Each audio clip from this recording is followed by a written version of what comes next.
Start your wellness journey at Whole Foods Market, where it's Jumpstart January through the 16th. Stock up on supplements with some of the year's biggest savings. Plus, save on air-chilled organic boneless skinless chicken breasts, organic Honeycrisp apples, organic large Hass avocados, and more. And since Whole Foods Market is the only certified organic national grocer, it's easy to make them your wellness destination. Jumpstart your January now at Whole Foods Market.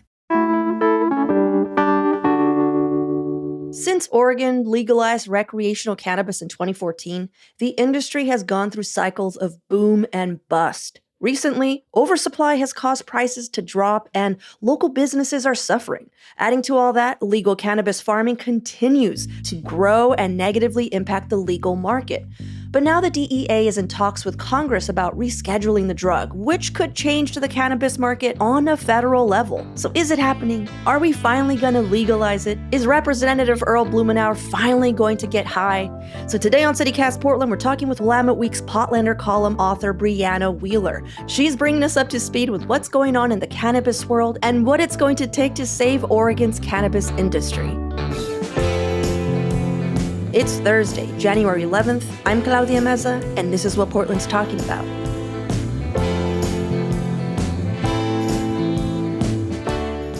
I feel like we've had you on so many times in our Friday roundups, but we've never actually had you on to discuss a story from your actual beat. My personal beat is a little more consumer facing, but I chase after the reporters as they report on more of the newsy side of the cannabis situation. But also because of my beat, I think I get to have more personal conversations with proprietors, owners, farmers, because I'm not hard news. I'm let's talk to me about real stuff. Yeah, I hear what you're saying. So the retail price of cannabis has fallen from $10 a gram to less than $4, which is insane. That's 90s high school prices. What's causing the oversupply? It's half oregano, half weed prices. Oh, Lord. Yeah. How is cannabis so insanely cheap right now? I know. Ay. Well, it's kind of a perfect storm that's happening. It's kind of been building up and building up. So we've had oversupply. That kind of happens in this state. We've got an exceptional growing climate, unlike any place else in the world. And it overproduces. What are you going to do? And we had a robust season this year, but we also have declining retail sales. And this kind of chaotic retail industry that is right now seeing a lot of volatile change. So producers, farmers, they're lamenting record amounts of overdue invoices. All of a sudden, the barriers to entry have been fortified, for lack of a better term. So a smaller manufacturers, smaller producers are having to abandon their businesses. Hence these invoices that go unchecked. Things like smaller businesses being gobbled up by corporations and kind of disappearing. So it's just kind of this storm that essentially equates to way too much weed than there are people to smoke it. You would think that would be in the best interest of the farmer to figure that out on their end. Do you remember, I don't know if you remember this, but there was this dairy oversupply and they were just throwing milk in the gutter? Oh, yeah. Yeah. I'm it's interesting that hasn't happened yet. But I mean, and here's the other question I have. If legal farmers are taking a hit with the oversupply, how is illegal cannabis farming in Oregon still going strong? You think that oversupply would squash all that? Oh, yeah. That's easy. Crime. Legal farmers, they're stuck in a regulatory system that black market farmers are not stuck in. Interstate commerce would really change the game for legal farmers. Black market farmers do not have to deal with that. But it's a tight squeeze for everybody. Even illegal, black market farmers, they're experiencing this squeeze as well. And I don't want to show all my cards, but I have shared space with farmers who kind of straddle that line, that operate in those gray areas. And it has not been rosy for them. And I think a big part of that is several of these farmers are what we would refer to as legacy market farmers. So they were farmers before Oregon went recreationally legal. Mm-hmm. And I have acquaintances that have really tied themselves up in knots to appease the regulatory system, to go legit, to do it in the way that Oregon wants them to do it, and have found it to be just too much, too hard, too expensive, too asinine. So yes, a black market still exists because of that in their interstate commercing. There's a straight line from Oregon through Idaho, Wyoming, Nebraska, and those states are still illegal. So you can bet that those black market farmers, they've got a direct line to states with no type of legal cannabis at all. So those markets are hungry for it. Yeah, I was reading up on it, and it was laid out in this way. The illegal cannabis market is two things. It's legal growers who, like, as you noted, divert excess weed across state lines. And then there's the criminal syndicates that have always been there that operate entirely outside of the law. Yeah. And it's becoming very difficult to distinguish between the two. And I find this interesting because when they're like, hey, let's legalize cannabis in Oregon, a big push too was like, we're going to get rid of these, these crime syndicates. But because of the regulations, our farmers aren't competitive. Mm-hmm. And this is interesting because usually when the government deregulates there's a few ways that usually shakes out.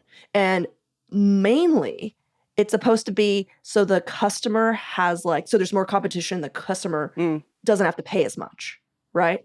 But this is it's right now, it's almost like we need to deregulate for the other reason. Right. The customer needs to pay a little bit more for these farmers to actually be viable. Yeah.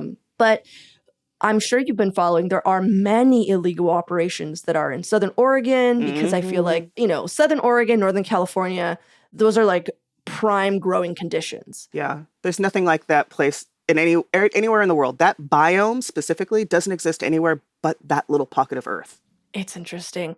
So you're saying that even those crime syndicates, which does include the cartel, and I couldn't believe that. I was just like, all the way up here?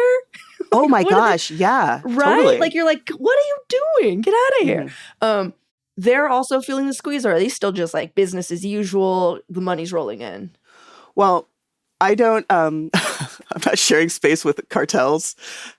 So I am sharing space with smaller farmers that do farm in those areas and are legacy market and tried to become legal, and it didn't quite work for them. So there's a good handful of those people too.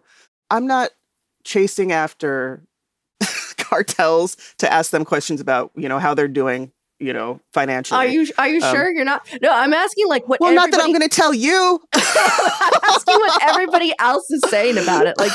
There's rumors. I'm sure a semi-legal farmer would be like, even the cartels are feeling the squeeze. Yeah. What's the word on the street, Brianna? Are the cartels feeling the pinch?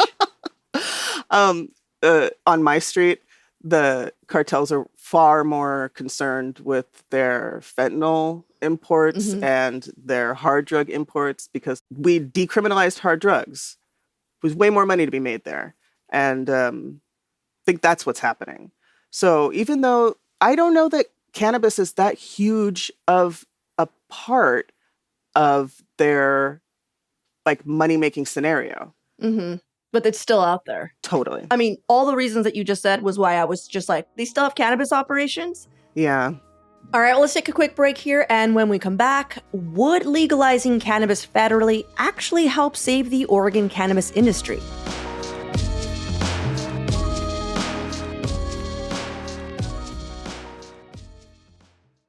Start your wellness journey at Whole Foods Market, where it's Jumpstart January through the 16th.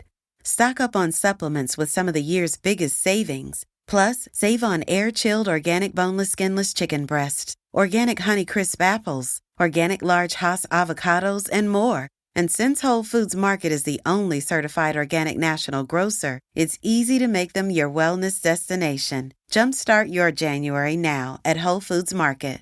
So last week, January 4th, it was reported that the DEA told Congress it's considering easing marijuana restrictions, basically rescheduling it from a Schedule 1 down to a 3, which would bring it down from like heroin level to like steroids, which honestly still feels that's a great comparison. really high.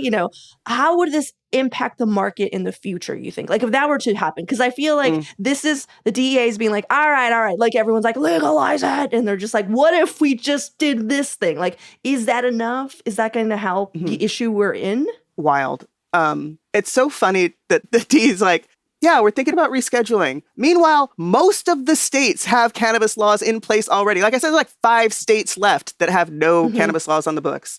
Everybody else is like, y'all taking too long. We're going to handle this. So, well, first of all, those states where it's just like zero tolerance, I mean, they're going to have to deal with what they have to deal with.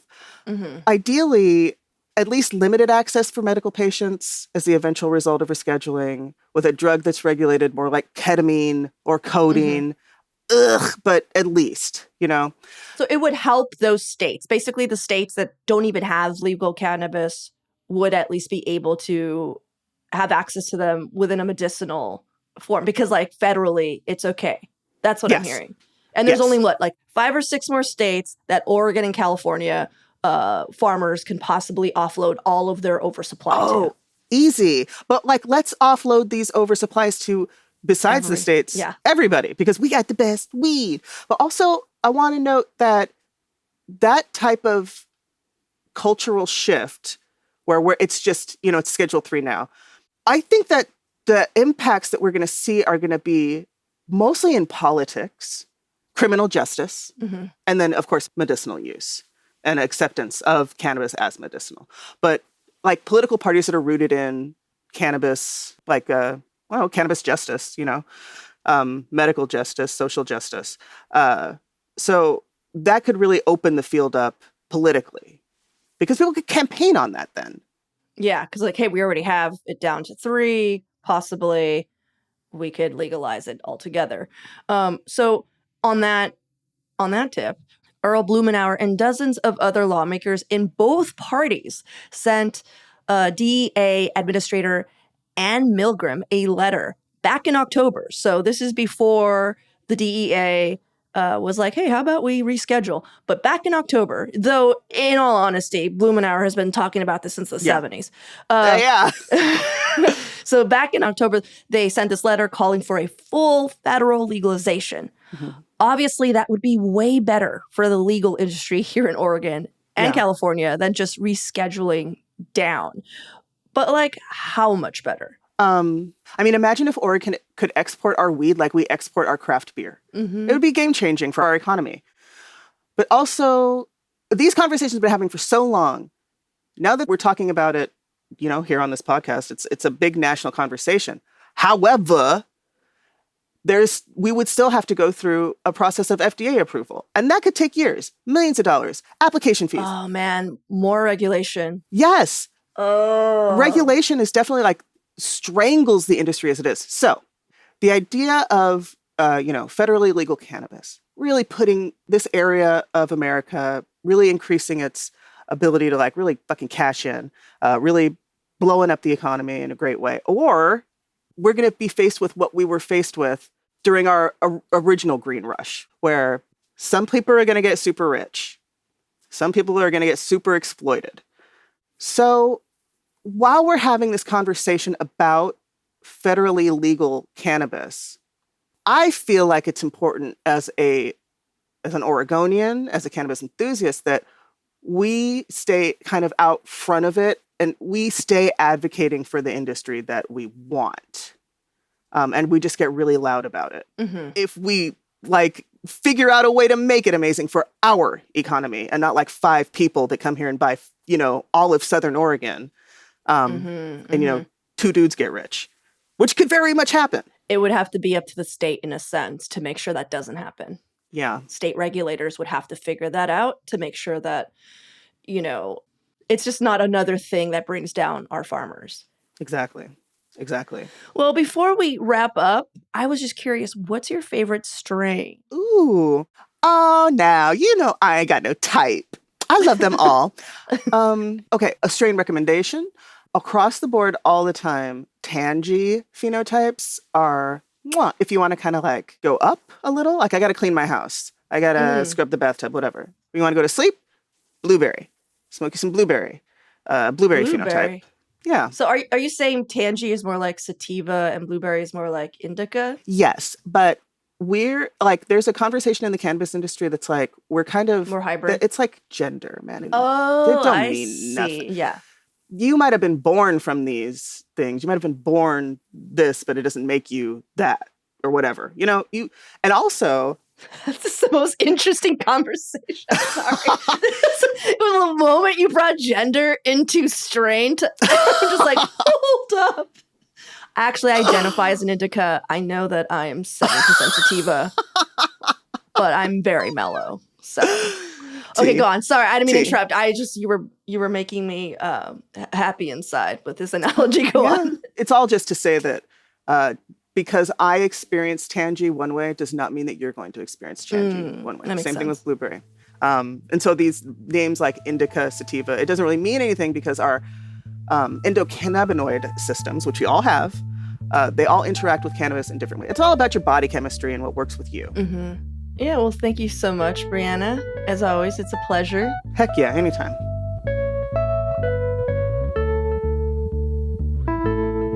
And now some fun events coming up this week.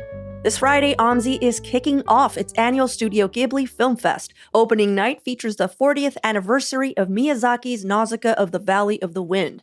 The fest is running through next month with screenings of 21 classic Ghibli films. I remember a few years ago, they partnered with a local chef to pair foods thematically at one of the screenings of Spirited Away, and it was awesome. I did get a bit of a stomachache, but overall, it was a great experience. Go to omsi.edu for more info. Also kicking off this weekend is the Portland Folk Festival. From Friday through Sunday at the Crystal Ballroom, you can catch over 20 folk acts like Thunderstorm Artists, Glitter Fox, or Shook Twins. Head over to portlandfolkfestival.com for details. And did you know Portlanders drink more cider per capita than anywhere else in the world? If you'd like to be part of that fun fact, Oregon Cider Week is starting this Saturday and going through the 21st. It's happening all over town, so check out OregonCiderWeek.com to get your game plan ready. For even more local news and events, sign up for our daily newsletter, Hey Portland. We'll throw all links in the show notes.